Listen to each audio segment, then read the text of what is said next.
I was thinking about your petition that you had sent out, which I think it expired yesterday. Yeah, the second Emancipation Proclamation, freeing white people of fear of speaking the truth about race issues.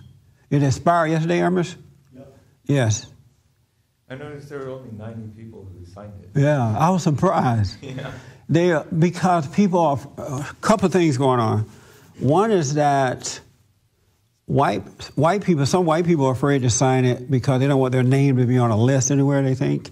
And then that way, the black people can still come after them and call them racist, right? And then there are black people who don't want white people to be free because they want some more free stuff from the white people. And I didn't know that. I didn't know it was that serious until I did it. But we're going to do it over. We're going to start it again when we can do it. I think there's a little time, grace period. Then I'm going to stay at this until I get this done. We're going to have an emancipation for white people if the last thing I do.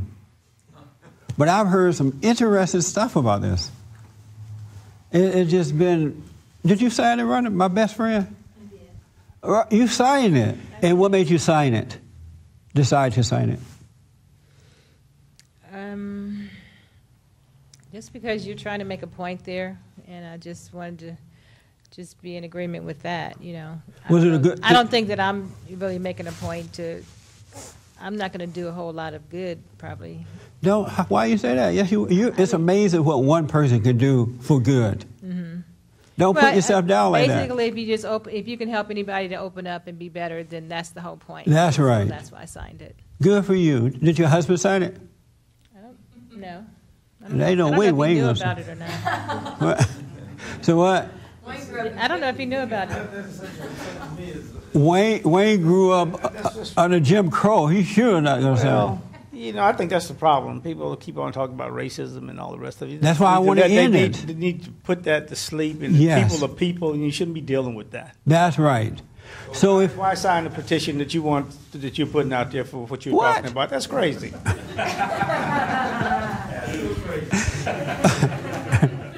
But the petition is to free white Americans up from being afraid to talk about it. Free all Americans up. Black people don't have no problem with that. People are people, man. And black people don't have a problem with calling white people racist.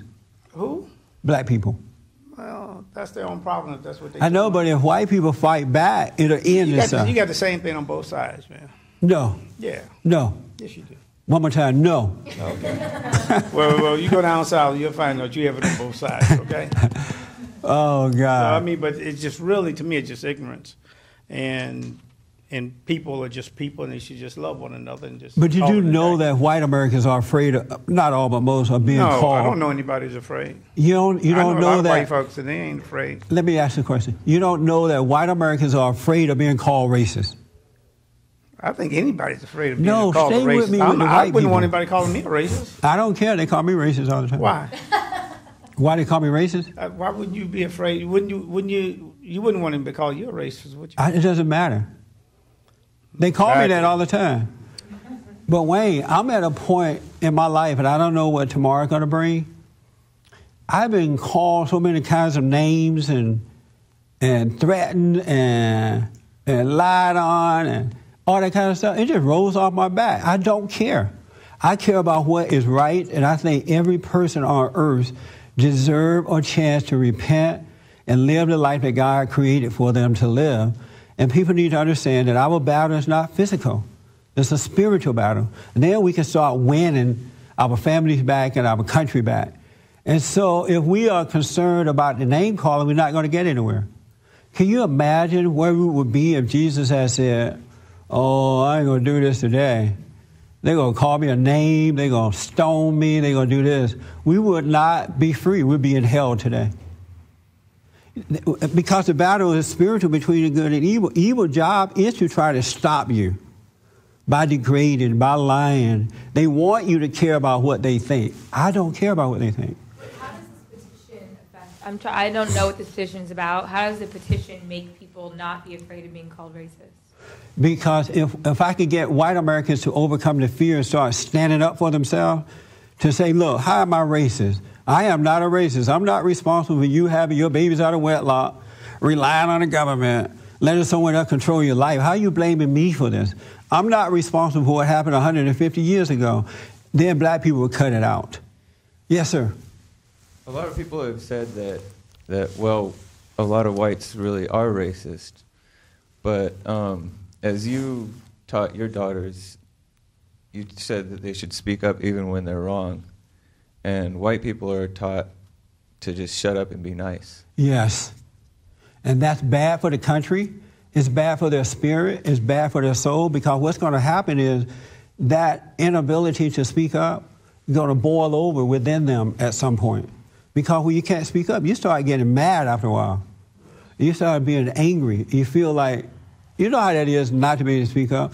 And then they're going to come out in the wrong way, you know, killing black folks or whatever. And then the government is going to say, see, we got to ban your guns. We got to do this because look at those little bad white people. But if white people don't care what these people think and speak up anyway, they will feel free.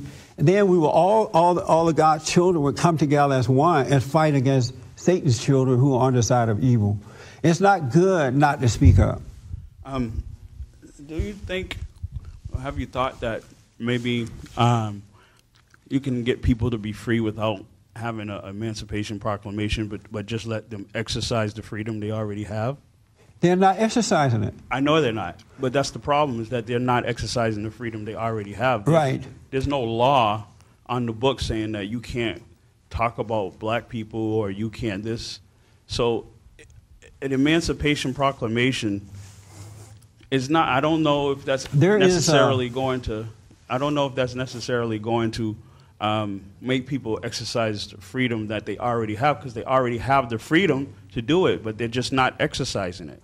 But when you have fear, you don't have freedom. And secondly, I don't know if there's a law or not, a written law, but there is an unwritten law that says that. Right. If white people speak up about blacks, they're racist. It's an unwritten law. Yeah, it's an unwritten and law. Black people know, if white people know it, and black people know it, so black people have taken advantage of it, but it's destroying white Americans. Because every time they speak up, there's a price to pay. Well, if there's an Emancipation Proclamation, the price to pay is not going to go anywhere, so... Why are you saying it won't go anywhere? Well, explain to me, how is it going to go anywhere? Because now that white people start, this black Abraham Lincoln freed them up.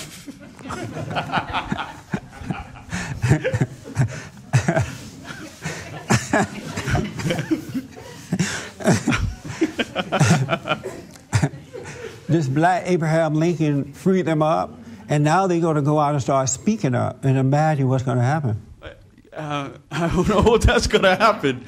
Can you just talk to people and tell I've talked to them for 23 years already. So this is just another step. I don't know if it's going to work, man. I don't know either if it's going to work, but it's worth a try. Isn't it worth a try? I think there could be a better tactic.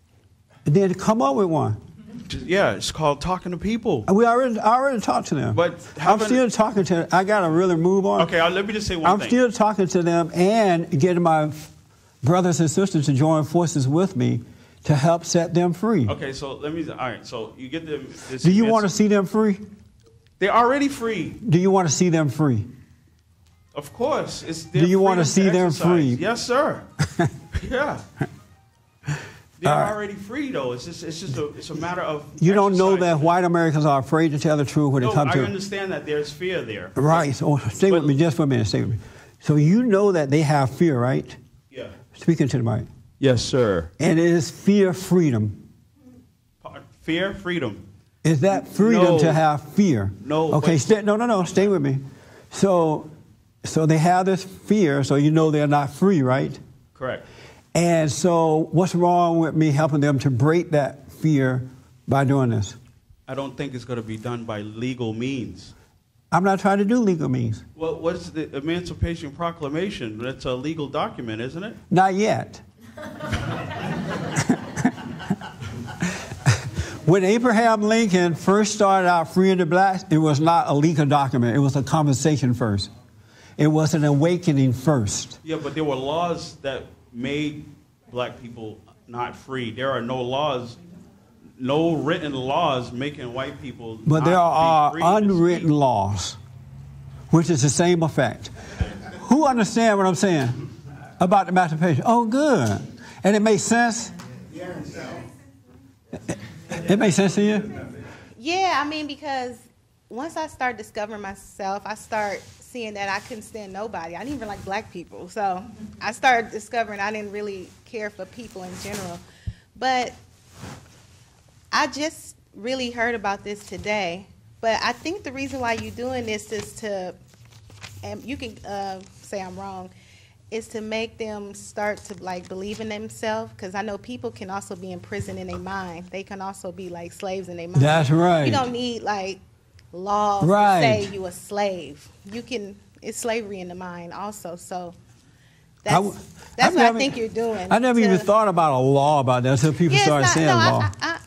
I don't know if I'm explaining it right, but it's a state of mind. Yeah, I get it. Yeah, I get it. Good. And she used to be radical.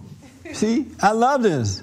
I want you to know you must be born again. I want you to know once you're born again of the Spirit of God, there's not one man or woman or child on earth that you would want to see enslaved.